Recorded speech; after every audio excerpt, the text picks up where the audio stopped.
여러분 헤이즈 때문에 고생이 많으시죠? 어제 요즘 말레이시아를 떠나고 싶다는 사람이 많이 계셔서 제 마음을 덜컥 내려앉게 합니다.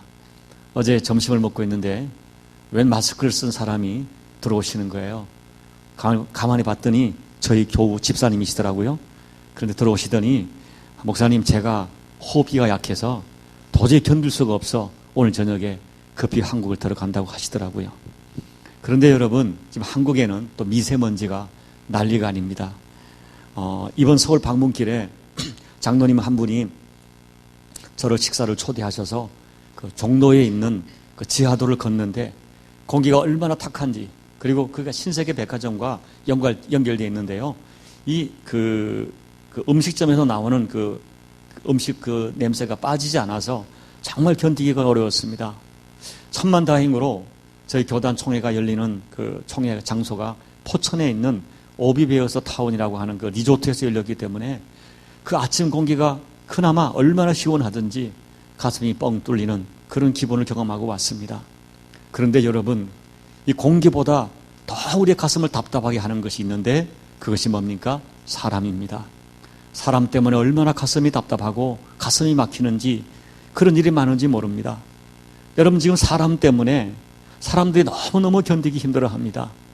여러분, 우리 조국 대한민국은요, 해방이 되고 6.25를 겪은 지가 70년이 다 돼가는데 지금 조국에는 여전히 이념의 갈등이 너무나 뚜렷하게 나누어져서 요즘은 교과서 국정화 문제로 여러분 그 광장마다 조막조막한 그 데모대 모임이 있고요, 서명을 받고 그런 일들이 심각하게 벌어지고 있는 것입니다.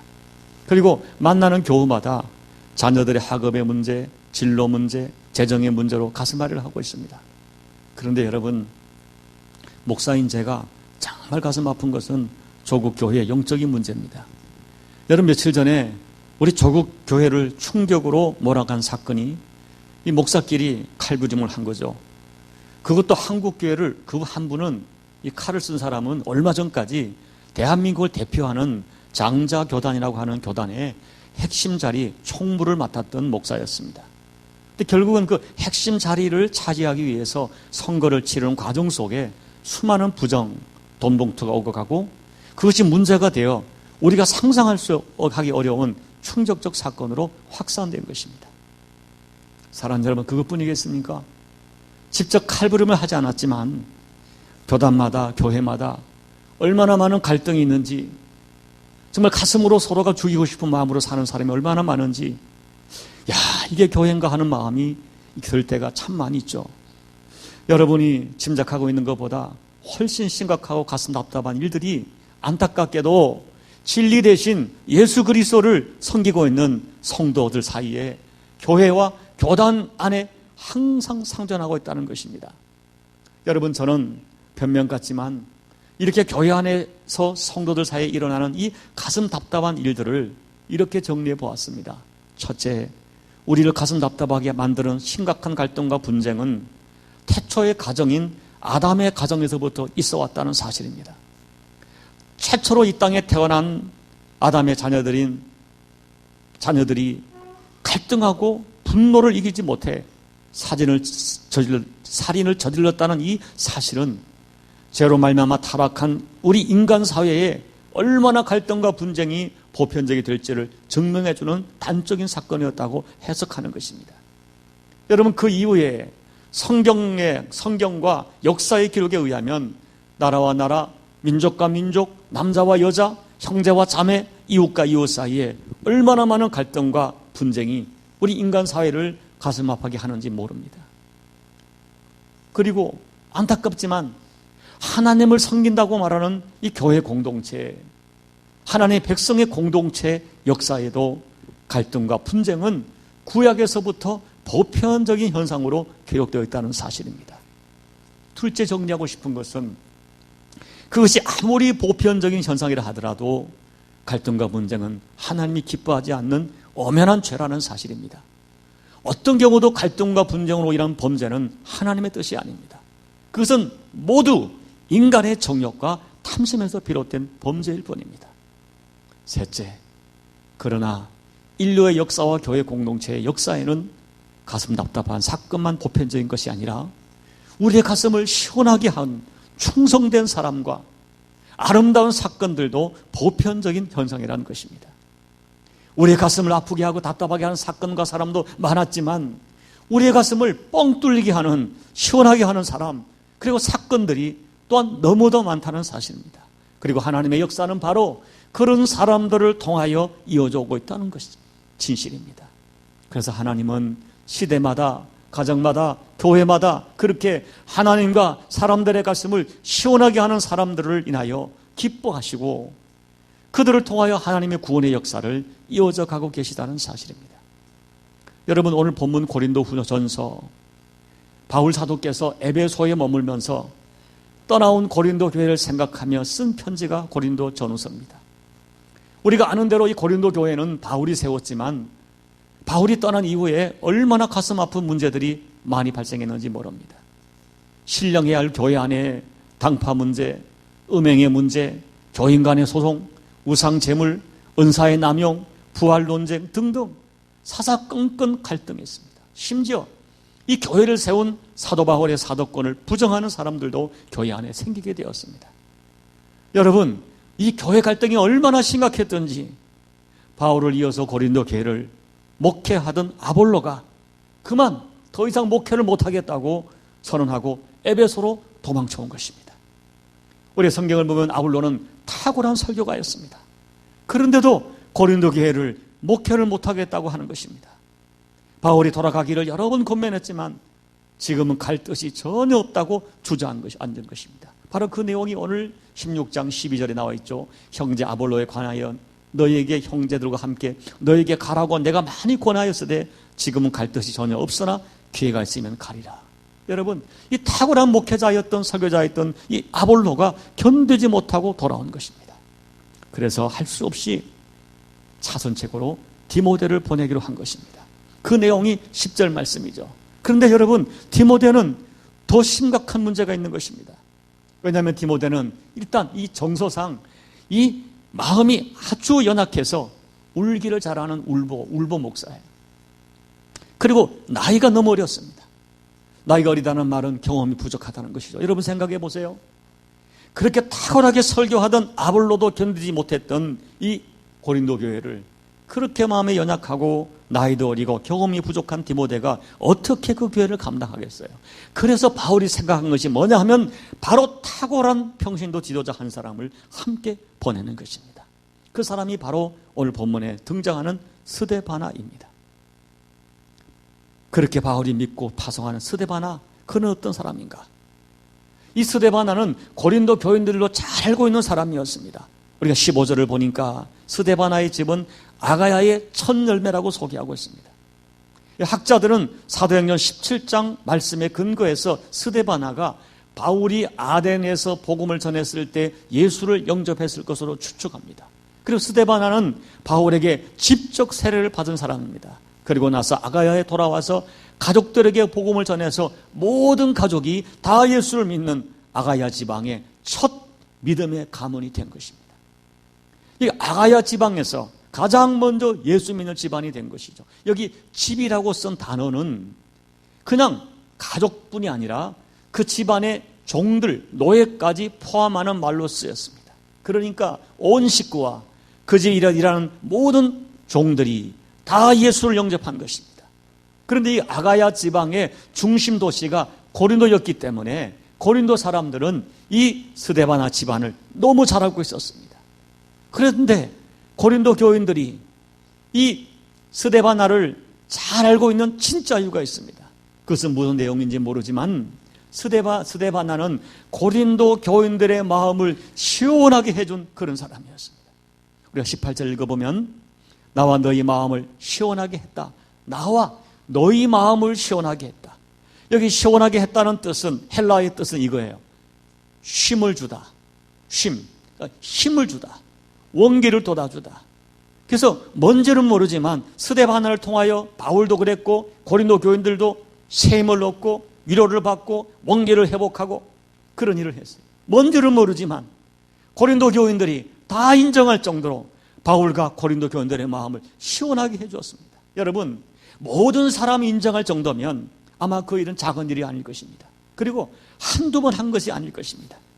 한마디로 스데바나는 모든 사람들이 인정할 정도로 사람들의 가슴을 시원하게 해 주었던 사람입니다. 그래서 바울은 이 스데바나를 고린도 교회에 보내면서 이 사람을 알아주라, 이 사람에게 순종해라, 그 권위를 인정해 주라 고민하는 것입니다.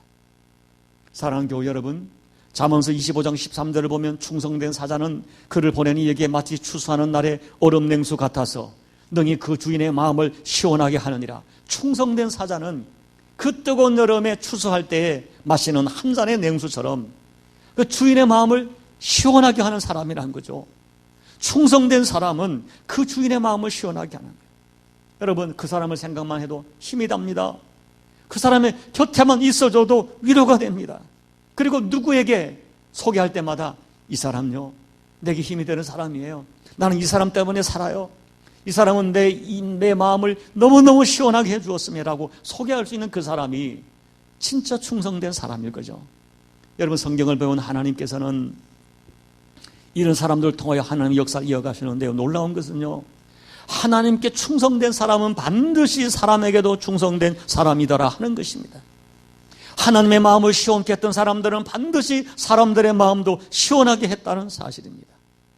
여러분, 저와 여러분이 이런 사람들이 되었으면 좋겠습니다. 10월 마지막을 마감하면서 이제 올해 11월, 12월 또 우리가 다음 주부터 이제 교회 결산을 하고 이런 내용을 생각하면서 우리가 어떤 사람이 되어야 되겠는가? 하나님의 마음을 시원케 하고 교회에서 교우들의 마음을, 목사의 마음을 서로 시원하게 해주는 사람이 되어야겠습니다. 바울처럼 제가 여러분 누군가를 소개할 때 이분은 정말 저와 교회를 시원하게 해준 사람입니다. 저는 이분 때문에 얼마나 힘을 얻는지 모릅니다라고 소개할 수 있는 사람이 되어야 됩니다. 여러분, 저는 이것이 굉장히 중요하다고 생각합니다. 여러분 생각하세요. 성경에는 한 사건도 한 구절도 그냥 쓰여지지 않았습니다. 여기에 스데바나가 나와 너희들의 마음을 시원하게 했다. 이것은 개인적인 감정이 아니에요. 하나님의 영감으로 쓰여진 글입니다. 저는 오늘 바울이 스데바나를 소개할 때 사용한 시원하게 했다는 이 단어에 굉장히 중요한 신앙적 내용이 담겨 있다고 믿고 있는 것입니다. 그렇다면 성도 여러분, 오늘 스데바나의 행동을 묵상하면서 우리가 어떻게 해야 하나님과 교우들의 마음을 시원하게 하는 신앙적 삶을 살 수 있을까요? 그것을 교훈받고자 하는 것입니다. 오늘 말씀에 바울을 통하여 증거되는 하나님이 인정하시는 시원케 하는 사람들은 어떤 사람인가 하는 것이죠. 첫째는 가슴 답답해하는 사람을 찾아가는 사랑이 하나님과 우리의 마음을 시원하게 해줍니다. 여러분, 좀 전에 말씀드린 대로 이 사도 바울은 에베소에서 고린도 교회를 생각하면 너무 가슴이 아픈 거예요. 가슴이 답답한 거예요. 그리고 요즘처럼 이 시시각각으로 그곳의 정보를 알 수 있는 정보 사회가 아니기 때문에 더욱 답답했을 거예요. 내가 설립한 교회인데 자꾸 안 좋은 소식만 들려오는 것입니다.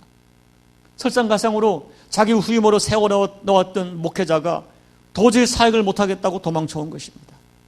그 교회를 생각할 때 얼마나 가슴이 아팠을까요?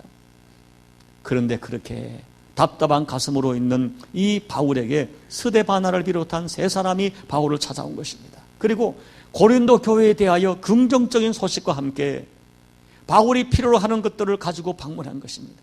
그들의 방문이 상심하고 낙심하고 답답해 있던 바울에게 너무 큰 힘이 된 것입니다. 사랑하는 여러분, 물론 그들이 가지고 온 어떤 것들도 바울에게 힘이 되었을 것입니다. 그러나 정말 바울에게 힘이 되었던 것은 그들을 찾아온, 자기를 찾아온 그 세 사람 그들 자체였습니다. 17절 말씀을 보면 그들이 온 것을 기뻐하노니라고 고백합니다. 그들의 방문 자체가, 그들의 존재 자체가 바울에게 힘이 되고 기쁨이 되고 가슴이 시원한 사건이 되었습니다. 여러분, 지난 주일 오후에 저희 교회 선교부가 침술팀이 중국인 크리스찬이 운영하는 요양원을 방문했습니다. 이 침술이기 때문에, 이방민족이기 때문에 저희가 참 걱정을 했는데, 그 찾아간 곳은 정부 지원이 전혀 없고 그야말로 가난한 사람들이 수용되어 있는 아주 하급 시설의 요양원이었습니다. 당연히 지금까지 한 번도 의료 지원을 받아본 적이 없는 그런 요양원이었다고 합니다. 그래서 우리 교회 의료팀이 찾아가니까 찾아간 그 자체로 그들이 너무 기뻐하고 그들을 치료해 주니까 감격하여 우는 사람이 많았다는 것입니다. 이런 사랑의 실수를 받아본 것이 처음이라 울고 있는 그들의 모습을 보고 찾아간 우리 선교팀이 오히려 가슴이 먹먹해지면서 진한 감동을 받았다고 이렇게 고백하는 것입니다. 사랑하는 여러분, 우리 인류 역사에 가장 충격적인 사건이 있어요. 가장 위대한 사건이 뭡니까? 하나님께서 인간의 역사에 인간의 몸을 입고 인간을 찾아온 것입니다. 그것도 죄로 말미암아 저주받아 죽어 마땅한 그 사람들을 살리려고 당신이 직접 인간을 찾아온 것입니다. 여러분, 우리 신앙의 핵심이 뭐예요? 내가 하나님을 찾은 것이 아닙니다. 인간이 하나님을 찾은 것이 아닙니다. 구원은 하나님이 인간을 찾아온 것입니다. 우리를 살리러 그분이 찾아오신 거예요. 나를 살리려고 십자가에 죽으시려고 찾아온 것입니다.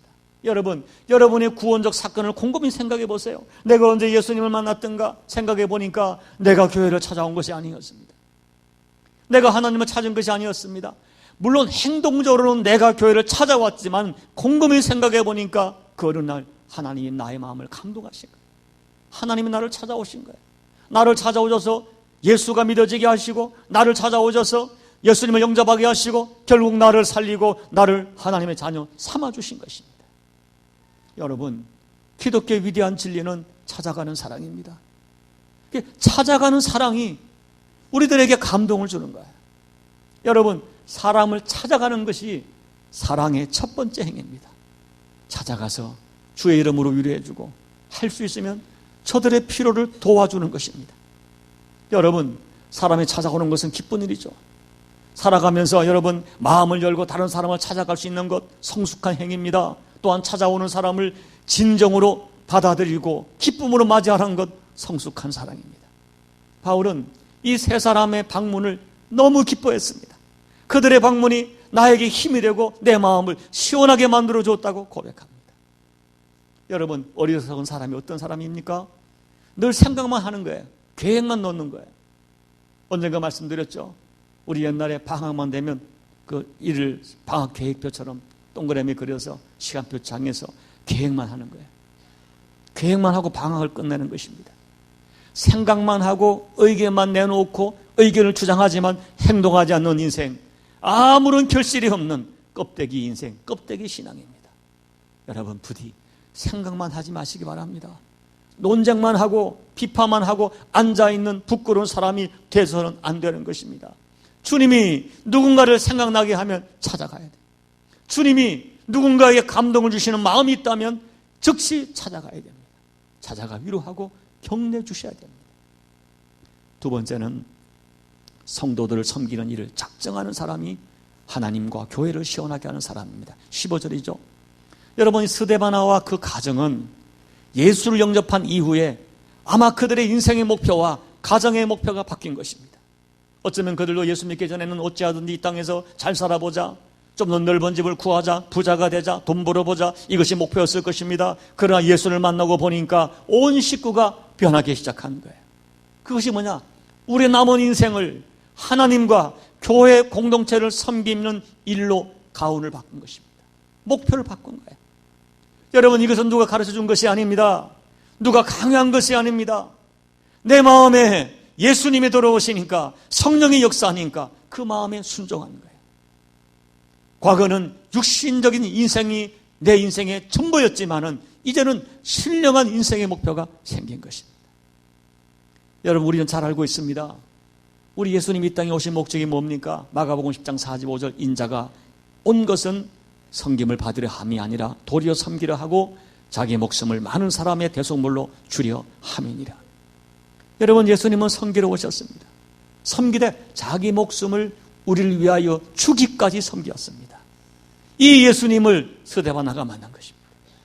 이 예수님을 정말 영접한 것입니다. 그러자 스데바나와 그 가족 전체의 존재 목표가 바뀐 것입니다. 예수님이 나를 위하여, 나를 섬기기 위하여 자기 목숨을 주신 것처럼 이제 남은 인생 나도 주님의 뜻을 따라 내 인생을 주님과 교회 공동체를 섬기는 일에 사용되기로 작정을 한 것입니다. 결단을 한 것입니다. 예를 들면 예수 믿지 않는 사람들을 예수를 믿게 하도록 도와주는 일, 병든 자와 가난한 자를 주의 이름으로 돌아보는 일, 자기 가정을 집회 장소로 예배 장소로 내어놓는 일, 구체적인 물질로 가난한 목회자와 연약한 자를 돕는 일, 어려움 당한 예루살렘 교회를 위하여 연부하는 일, 이런 등등으로 작정을 한 거예요. 여러분, 많은 사람은 예수 믿어 나를 이롭게 하려고 합니다. 많은 사람은 예수 믿어 뭔가 내 목적을 이루고 복을 받으려 합니다.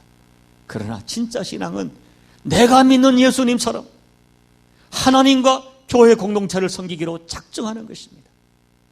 나뿐 아니라 우리 가정이 성도들을 섬기기로 작정하는 것이죠. 하나님과 하나님의 종들과 성도들을 시원케 하기로 작정한 것입니다. 바로 이 사람이 한여름날의 냉수처럼 하나님을 시원케 하는 진짜 신앙인 것입니다. 사랑하는 여러분, 분명한 것은 예수님 만나면 인생이 바뀝니다. 인생의 목표와 가치가 바뀝니다. 희망 없는 사람이 희망을 노래하게 되고요, 부정적인 사람이, 매사를 부정하던 사람이 긍정하는 사람으로 바뀝니다. 언제나 남에게 고통과 아픔을 주던 사람이 이제는 사람들을 살리고 시원하게 하는 사람으로 변합니다. 늘 염려와 불안으로 살던 사람이 환경이 어찌하든지 이해할 수 없는 평강의 삶을 살게 됩니다. 여러분 생각해 보세요.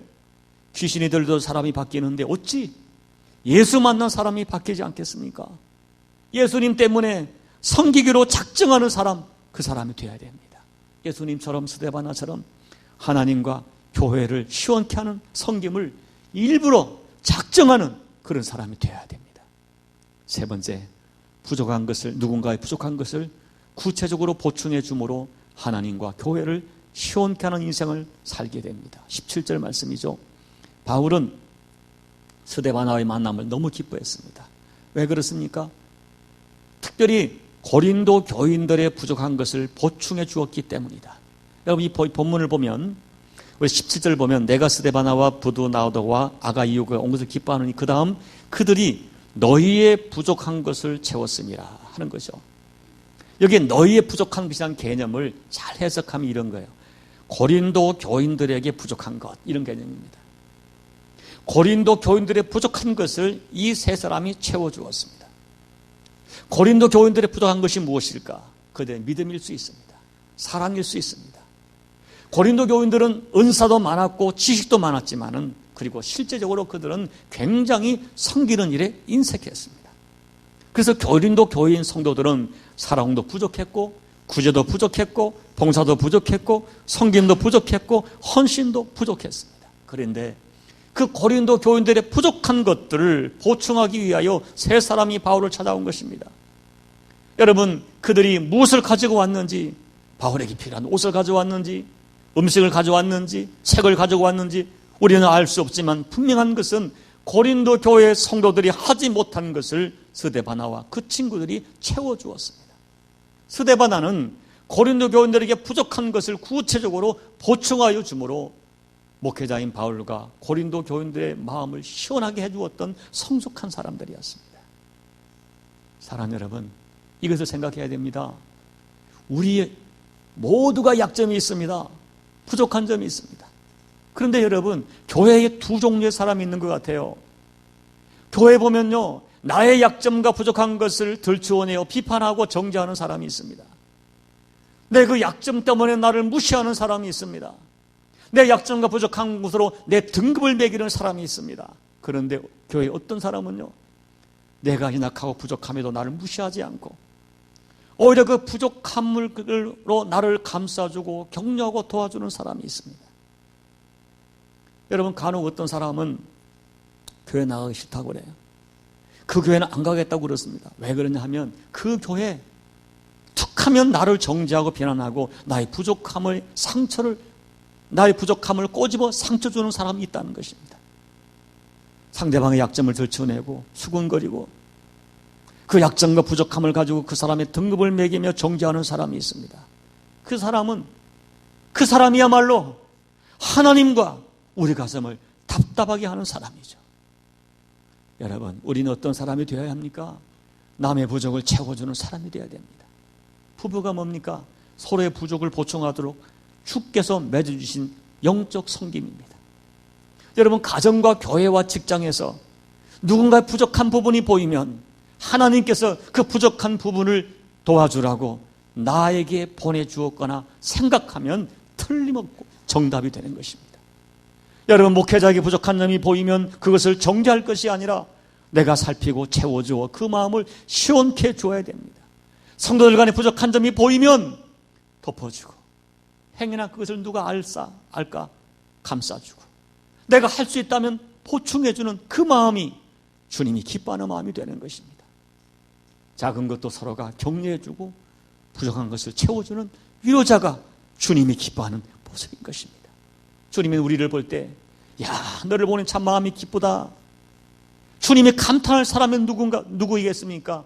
누군가의 연약함과 부족한 것을 구체적으로 보충해주는 그 사람을 주님이 기뻐하는 사람이 될 것입니다. 마지막 네 번째로, 맡겨진 일에 대하여 인정받을 수 있는 사람이 하나님과 교회를 시원하게 하는 사람입니다. 16절 그 다음에 18절이 될 수 있겠죠. 여러분, 우리는 누군가를 볼 때 저 사람은 시원하지 못해, 시원치 못해 라고 말할 때가 있어요. 언제입니까? 일 처리를 못하는 거예요. 맡겨진 일을 처리하는 사람을 우리는 시원하다고 합니다. 스데반나는 이미 그가 한 일에 대하여 인정을 받았습니다. 검증을 받았어요. 그래서 바울은 16절에서 고린도 교인들에게 그에게 순종하라 이야기하는 거예요. 그가 함께 일하고 수고했던 것을 너희가 알지 않느냐. 그리고 18절에서는 그를, 이런 사람들을 알아주라고 얘기하는 것입니다. 쉽게 말하면 그들의 섬김, 그들의 헌신이 이미 인정받은 것입니다. 사랑하는 여러분, 교회에서 그런 사람들이 있어요. 어떤 일을 맡기면 최선을 감당합니다. 밤을 새워서도 감당합니다. 그래서 하나님과 사람의 마음을 시원하게 하는 사람이죠. 아니면 교회 일이니까 대충 그래서 다시는 일을 맡기고 싶지 않은 사람이 있습니다. 그러나 여러분, 우리가 부인할 수 없는 진리가 있습니다. 사람에게 인정받지 못하는 사람, 하나님께 인정받기 쉽지 않습니다. 회사에서도 그래요. 눈에 보이는 상사에게 인정받지 못하는 사람이 미래가 주어지지 않습니다. 식당이나 가게에서 고객에게 인정받지 못하는 가게는 성공할 수 없습니다. 여러분, 교우들에게나 목회자에게 인정받지 못하는 교인이 하나님께 인정받는 것 쉽지 않습니다. 여러분, 진리는 이거예요. 참신앙은 작은 것에 충성합니다. 하나님께 충성하고 사람에게도 충성하는 마음이 진짜입니다. 하나님을 시원하게 하는 참신앙은 반드시 사람도 시원케 합니다. 그리고 사람을 시원케 하는 사람이 하나님을 시원케 하는 참신앙인입니다. 이것이 진리입니다. 여러분, 이제 말씀을 정리하면서 본문의 한 가지 중요한 단어를 가지고 말씀을 정리하고 싶습니다. 그것은 15절에 보니까 좀 전에 들었던 성도 섬기기로 작정한 줄을, 이 작정이라는 단어의 뜻을 찾아보니까 그 뜻 중에 중독이 되다 하는 뜻이 담겨 있습니다. 이 스데반나는 교회를 섬기고 성도를 섬기는 것이 중독이 될 정도다 하는 거예요. 사람들의 마음을 시원하게 격려해 주는 것이 그 사람의 습관이요 중독이 될 정도로 열심히 했다는 것입니다. 여러분, 놀라운 일입니다. 아니, 마땅히 그렇게 되어야 할 일입니다. 여러분, 한번 생각해 보세요. 주님을 섬기는 것이, 예배하는 것이, 어떤 일을 봉사하는 것이 형식이 아니고 체면이 아닙니다. 여러분, 이렇게 한번 검증해 보시죠. 내가 예배를 드리지 않으면 내 마음이 허전하여 견딜 수 없습니다. 예배에 중독이 된 것입니다. 내가 어떤 주의 일을 하는 것이 내가 하지 않으면 일을 한두 주 놓고 보니까 마음이 허전하여 견딜 수 없다. 그 사역에 중독이 된 것입니다. 여러분, 교인들이 보고 싶습니다. 한 주 보지 아니하면 허전하여 견딜 수 없습니다. 교우 사랑에 중독이 된 것입니다. 오늘 성도를 섬기는 일, 하나님을 예배하는 것에 중독이 되었다. 놀라운 일입니다. 감동적인 일입니다. 우리가 마땅히 그런 사람이 되어야 할 것입니다. 이런 사람을 하나님도 알아주고 사람도 알아주는 사람이 되었다는 것입니다. 여러분, 저는 우리 교우들을 향한 기대와 기도가 있습니다. 여러분, 솔직히 어느 교회나 아픔을 주고 상처를 주는 사람이 있는가 하면 한여름날의 냉수처럼 우리의 마음을 시원하게 하는 사람이 분명히 있습니다. 저는 우리 교우 모두가 서로에게 중독이 될 정도로 서로의 마음을 위로하고 격려하고 시원하게 해주는 그런 사랑의 사람들이 되었으면 좋겠습니다. 내가 좀 부족한 것이 교회에 걸림이 내가 부족해서 교회 가면 안 될 텐데, 나의 부족함이 교회에 걸림이 되는 것이 아니라 내가 부족하고 연약해도 우리 교회에 오면 아무런 걱정이 없는, 오히려 그 연약함 때문에 성도의 교제가 더 풍성해지고 축복의 통로가 되는 그런 교회가 되었으면 좋겠습니다. 서로의 마음을 진심으로 시원하게 만들어주는 섬김이 정말 눈에 뚜렷하게 나타나는 그런 교회였으면 좋겠습니다. 할 수만 있다면 저와 여러분들이 하나님과 성도를 섬기는 것이 중독이 될 정도로 따뜻함으로 나타났으면 좋겠습니다. 여러분 말씀을 맺습니다. 꼭 기억하시기 바랍니다. 우리 한평생 인생을 살면서 가장 위대한 축복은 하나님을 만나는 것입니다. 그리고 여러분, 내 인생을 살면서 마지막까지 남는 것이 있다면, 가장 후회하지 않을 일이 있다면 그것은 내가 주님 위에 일을 하는 것입니다. 그러나 여러분, 잊어서는 안 될 것이 이거예요. 하나님 일이 뭡니까? 하나님의 일의 핵심은 사람입니다. 여러분, 우리가 어떤 예배를 드리고 가르치고 봉사하는 내용이 아니라 하나님의 일의 초점은 사람입니다. 사람을 살리고 사람을 축복하는 것이 하나님의 일입니다. 보네퍼 목사의 말처럼 하나님의 일을 한다고 하면서 교회에서 사람에게 상처를 주는 것은, 주의 일을 한다고 하면서 상처를 주는 것은 잘못된 자기 열심으로 자기 일을 하는 것입니다. 사랑하는 여러분, 부디 평생 신앙생활을 할 터인데 이 신앙생활을 하면서 하나님과 교회 안의 성도들의 마음을 시원하게 해주는 이 따뜻하고 친절한 진짜 신앙인으로 살아가시기를 예수님의 이름으로 권면을 드립니다. 기도드리겠습니다.